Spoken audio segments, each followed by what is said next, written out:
Qui s'exprime. Largement en tête pour ce premier tour de l'élection législative. Et mes premières pensées vont vers Martine Aurillac et vers Jean Tibéri.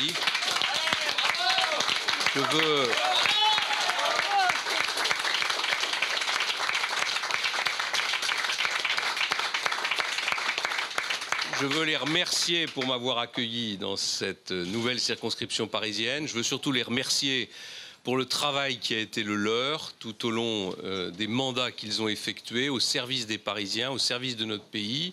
Tout au long de cette campagne, Martine Aurillac et Jean Tibéri ont dit qu'ils n'avaient pas d'émotion, qu'ils n'avaient pas de remords, qu'ils étaient droits dans leurs bottes.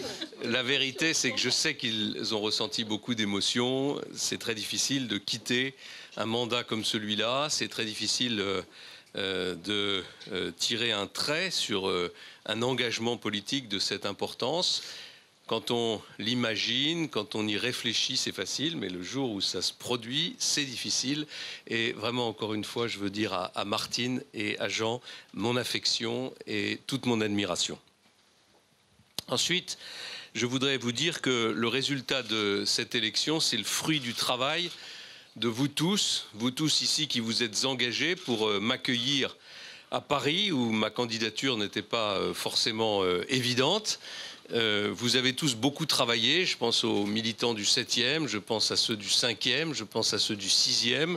Vous avez beaucoup travaillé pour me permettre, tout en continuant de faire campagne à travers toute la France, de faire aussi campagne ici, dans cette circonscription, et je veux vraiment vous remercier du fond du cœur. Enfin, je veux vous dire...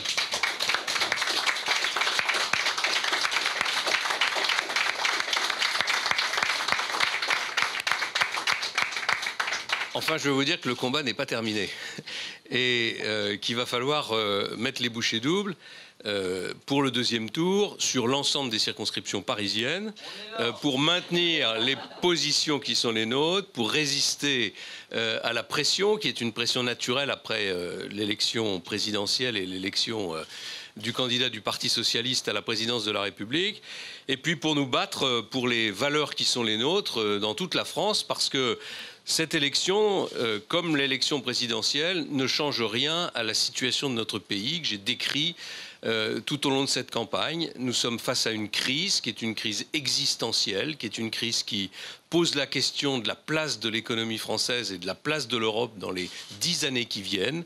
La question qui est posée, c'est celle de la survie de l'économie européenne, c'est celle de notre capacité à affronter des défis qui sont des défis considérables, qui nous sont lancés par l'histoire, qui nous sont lancés par le monde.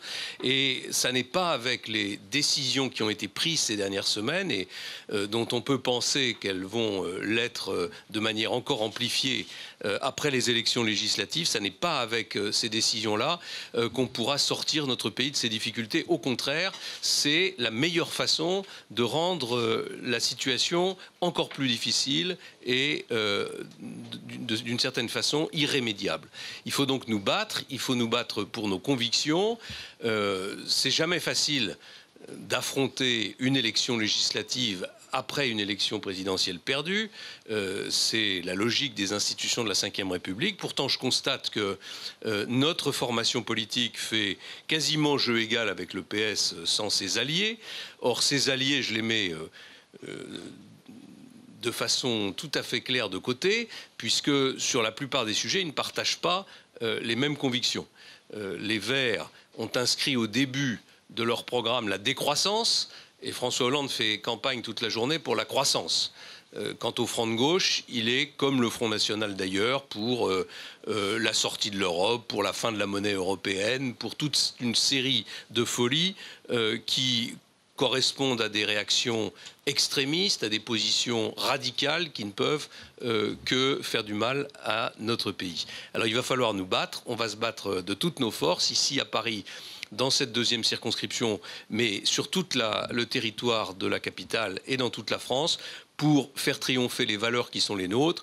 Pendant toute cette campagne, j'ai terminé mes interventions en disant au fond, la France c'est notre seconde famille. Eh bien cette seconde famille, plus que jamais, il faut nous mobiliser pour la défendre. Donc la prise de parole en direct de François Fillon dans cette circonscription parisienne. Selon les chiffres qui nous sont parvenus, François Fillon est en tête, très largement en tête, ballotage très favorable, 48,6% des voix.